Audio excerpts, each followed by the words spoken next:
Hello. Hey. Lalat pa kakan kaldo na lalat swimming pool. Ceiling pool. Kan enjoy về đó ni hi vẫn chứ mò.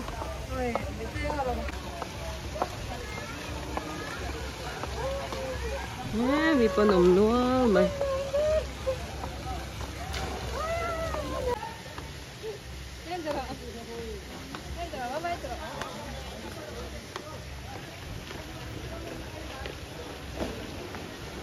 Hello, tụi con tiền đó nó.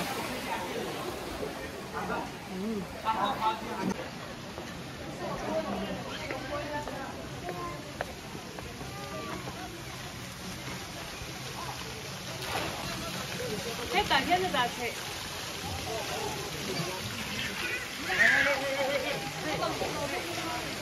Không có đá là.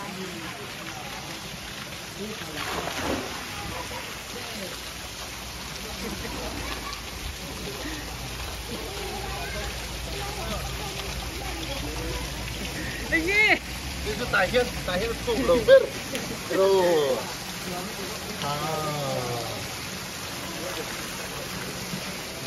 Aduh.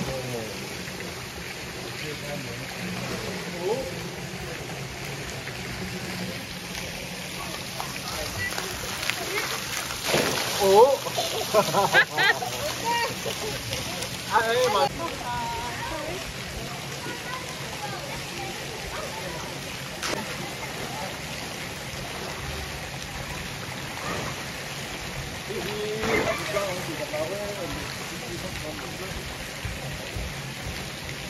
Mấy tên đâu hay rồi đấy. Sao? Sao đi sao?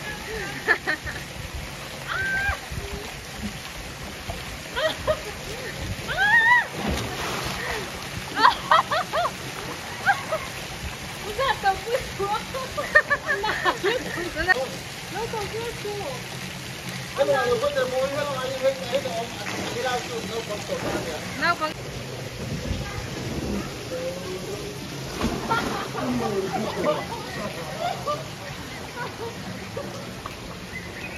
Thì lại khi udah hết lại hết được cái gì.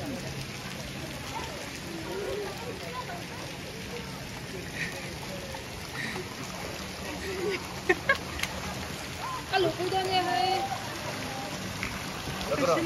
Sao lo mà cái tỷ lệ tranh hen đi nửa mắng ngôi tay cái. Anh vừa mẹ, cái đó ta phân biệt. Sao phụ tê à?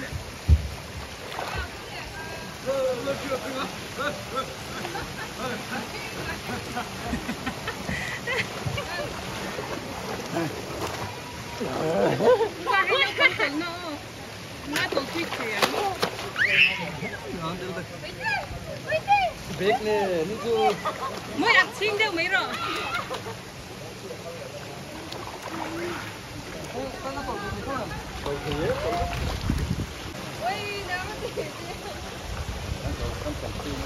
Nó nuông khúc mày hay. Cái nào nè. Thì nó nạ tận tới được thế mẹ cả.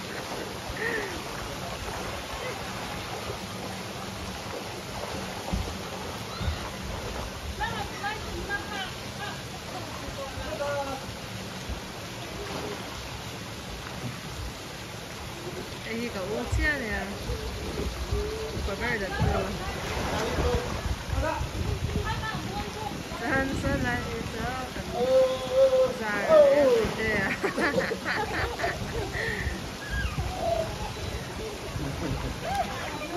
Đây này.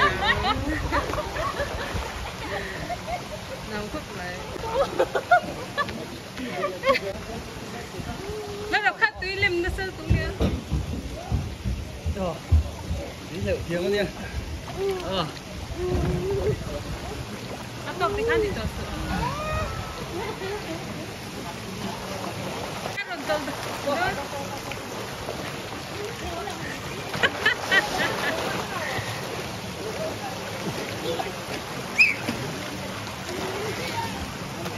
Cái tùy mô, với tùy mô, quyết định khi lẩu vào mô.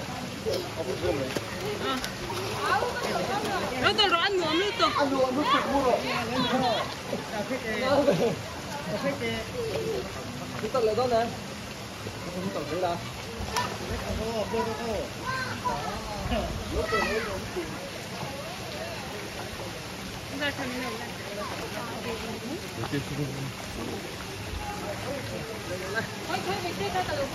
Hoàng túy nữa tụi cả cho tiền tiêu chỉ là anh nha.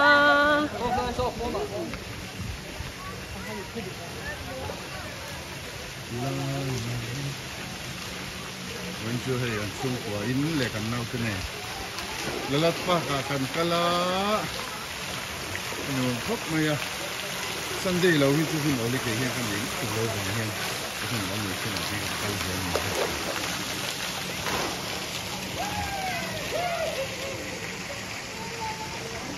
Luman hi lo to lu kut lawarin ayin ki hian. Ni pakata zathun du tok chen ani. Masa boy ni duai bongwa ki lum lu kut lawa. Na ka tang phei chuan. Ki ki bắt đầu rồi.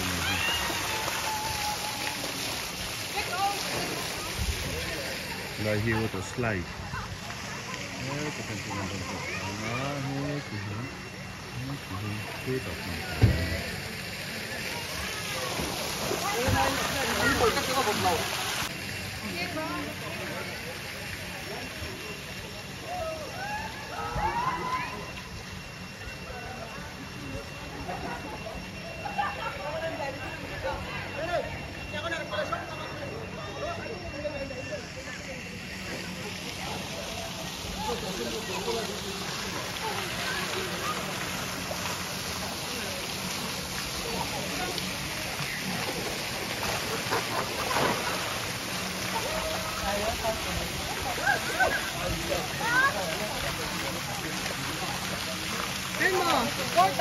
το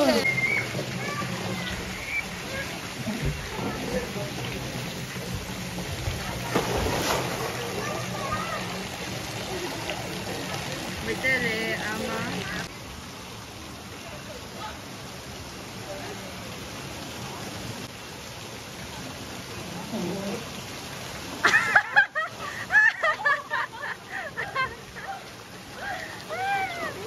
Metele ama.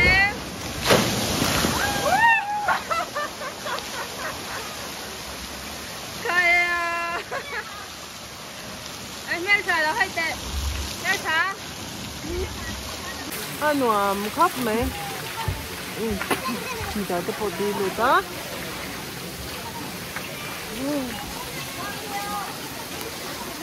Nó chuan nhé. Tôi phải cần hành lợi cho nó ngó.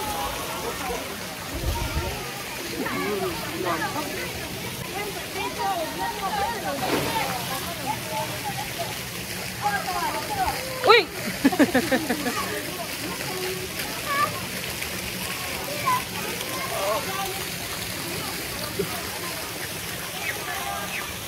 Giờ tiếng ở bộ nửa mình chỉ khóc mày à ba年khác. Ok. Hắn lâu là sẵn phát đẳng. Ai video.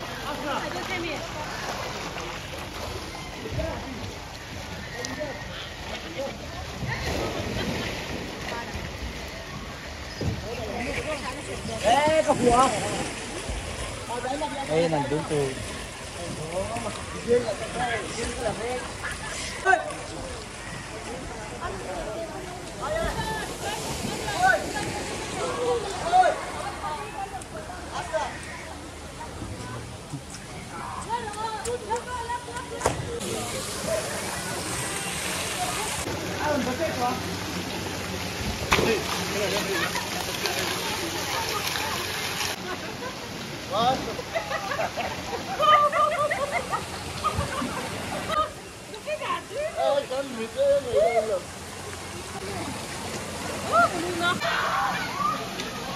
Hey, kan ho to do na tlai to lu tu ka. Bye bye, kan ho do no.